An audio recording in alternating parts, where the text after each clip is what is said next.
کہہ دو کہ رستہ تو وہی ہے جو اللہ نے بتایا ہے،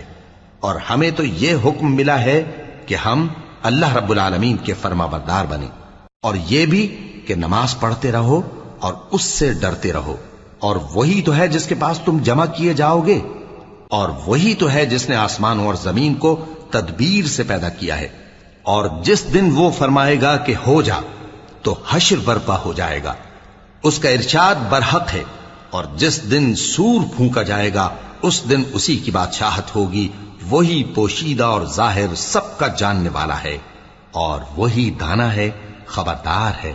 اور وہ وقت بھی یاد کرنے کے لائق ہے جب ابراہیم نے اپنے باپ آزر سے کہا تھا، تم کیا بتوں کو معبود بناتے ہو؟ میں دیکھتا ہوں کہ تم اور تمہاری قوم کھلی گمراہی میں ہو۔ اور ہم اس طرح ابراہیم کو آسمانوں اور زمین کے عجائبات دکھانے لگے تاکہ وہ خوب یقین کرنے والوں میں ہو جائیں۔